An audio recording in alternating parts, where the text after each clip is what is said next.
Ule ni uchawa. Ndio maana nakwambia hivi tunavyokwenda tutakwenda tutakuwa sasa tutajenga taifa la uchawa.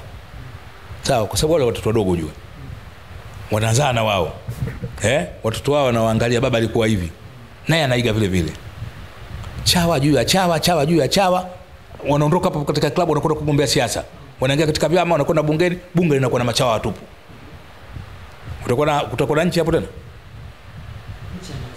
Itakuwa nchi ya machawa. Sasa nini sasa? Kila mtu atakimbilia kwenye chawa. Nini utatengeneza kitu?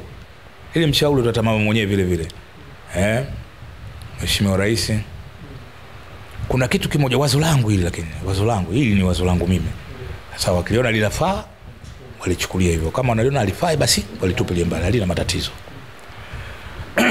Juzi maandamano yamefanyika. Waliofanya maandamano wameshindwa kufikisha ujumbe. Zalo walichokifanya kuharibu mali za watu, sawa vunja maduka na kuiba.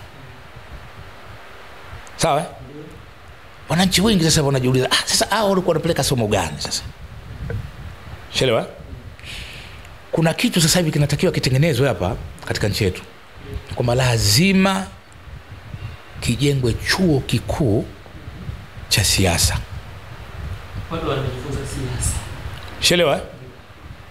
Si siasa si ndio uongozi wa nchi? Wajenge chuo kikuu cha siasa. Warudishe ili somo liwe mashuleni. Kuanzia darasa la kwanza mpaka namaliza la 7, lile somo la siasa liwepo na liwe na maksi kubwa ya kumvusha mtu. Sawa? Mpaka elimu ya sekondari somo la siasa liwepo. Kwa hiyo hapa tutapata sasa wanasiasa kuongoza nchi. Shule bwana? Ili ni wazo langu mimi, lakini wazo langu mimi. Langu mimi hilo wazo langu mimi. Sasa niliangalia kule nyuma kwa tulivyotoka na baba wa taifa nini alipokuwa anafanya, unaona hiki kitu alikuwa kakifanya vizuri tu na wametoka viongozi wazuri wa kuongoza taifa hili, sawa? Sasa hawa wanafunzi wenyewe ndio wanachagua hapa. Mimi nataka kwenda kuwa mwanasiasa. Anakwenda chuoni. Anajifunza siasa, lakini ndani ya siasa kuna science. Ndani ya siasa awe kashapitia na masomo ya science, yani iwepo na science vile vile. Sawa, anakuwa mwanasiasa alafu anakuwa ni mchumi. Labda nazungumzia hivyo. Tukimpata kiongozi kutoka pale, tukimpata mbunge kutoka pale mwanasiasa, sawa bwana, mimi nadhani nchi itakwenda vizuri sana. Sana kuliko sasa hivi watu wanakimbizana kukimbilia siasa, kwenda bungeni, kwenda kuongoza nchi. Bungeni mpaka hao wengine wanaoshindwa ndio wao wanashawishi watu wadogo waandamaneni nini, kwa sababu ile ni iko hivyo sasa. Sawa? Ni kwamba sehemu ya kuingia pale bungeni imekuwa ni njia nyepesi tu. Yaani akaenda akifanya vitu viwili vitatu huko katika majimbo nini tayari kesho anagombea huyo. Kunafika kirahisi Sawa? Bunge linatakiwa kuwepo na ugumu mtu kutoka huko kuingia pale bungeni. Asome au mwanasiasa aelewe siasa ni nini. Hafahamu kwamba yeye kishakuwa mwanasiasa anawaongoza wananchi. Aelewe kwamba wale wananchi wanahitaji nini haswa hawa walala oi. Angalia Benjamin marehemu. Alichokifanya katika utawala, kwanza alidhibiti bei ya vyakula. Ikawa imesimama vile vile level. Sawa bwana? Na alifanya hivyo kwa sababu anajua hapa mimi nawaongoza maskini. Hii bei kenda juu huko, hii itakuwa vurumai. Si mtu atashindwa kupata hela ya sasa, ikawa hela inazunguka naipata na pale chakula bei rahisi. Mambo kama mazuri. Kazibiti mfumuko wa nauli za daladala. Ikabidi mpaka daladala kaweka mgomo.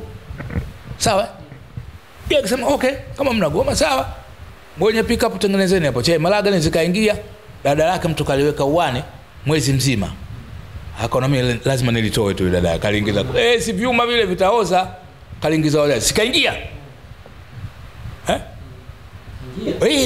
Kutaka pambana, hii ndio sheria zetu, nchi ziko hivyo. Hivi vitu sasa ndio tunatakiwa tuviangalie. Mimi niko kwenye soka, lakini huku napitisha tu kidogo, lakini mimi niko kwenye soka. Sawa? Na angalia na kiongozi wetu design yetu anaiongoza klabu ya Yanga. Unaona bwana? Na serikali imekaa kimya tu. Huyu kasha bagua wanachama wa Yanga. Serikali imekaa kimya. Aione na kuna watu sengine wako mgongoni hapa wanambeki. Sasa hii itakwenda itakuja kesho itakuja kuleta vurumai. Kwa sababu anafanya leo kafanya hivi. Anaona utamu ndo anaanzisha na kingine sasa. Utengano wewe vile hapa. Utengano ni udhaifu. Umoja ni nguvu. Kauli ya Simba sasa. Sawa? Mimi nisema kauli ya Simba. Mimi nachukua hii ni methali. Mimi nachukua ni methali. Umoja ni nguvu, utengano ni dhaifu. Sasa huyu anaweka utengano. Yaani hawa Yanga kwa wanachama wenyewe kwa wenyewe wanachukiana. Kwa makundi sasa. Kinachoficha hapa nini? Ushindi unaopatikana. Lakini ushindi sasa hivi unaingia mwishoni. Ushindi wa Yanga sasa hivi unaingia mwishoni. Utakuja kumuona yule Engineers. Ataondoka kama paka mwizi au paka wa baa. Sawa? Anakula chakula kama una mtu anakimbia. Ndivyo atakavyoondoka. Heshima yake inakaribia kuondoka. Sawa? Kwa sababu unapokwenda kwa kutegemea ngao moja kwamba hapa ni ushindi tu. Sawa bwana? Ndio nitawadhibiti hawa watu. Hata usifikirie kwamba kila siku wewe utashinda tu. Utashinda. Haiwezekani. Sawa? Nini kitakachokulinda wewe? Ni mshikamano. Sawa? Ule mshikamano wa wanachama ndio kwako wewe ule ndio utakao kulinda. Sasa hawa watu wenyewe umewakuta wako pamoja, wewe umekwenda umewagawa. Watakuwa na mshikamano hapa. Hapa kuna uchungu tu. Sio mshikamano tena, ni uchungu. Yaani uchungu wake ni kwamba mbona Yanga iko vile haiwezekani. Kwa nini sisi tufungwe? Au ziko Simba jinsi walivyo wako vizuri hao. Safari wanatufunga. Kwa nini tufungwe? Ndio utakuta uchungu wa watu kufanya mpaka Yanga ishinde. Halikuwa kwamba Yanga yenyewe kifootball bado ilikuwa inajikongoja. Hata hii game tucheza na Simba. Yanga ilikuwa vizuri. Yanga ilikuwa vizuri. Ameshindaje? Ndio nakwambia ule ni mshikamano wa watu. Kufanya si Yanga ishinde.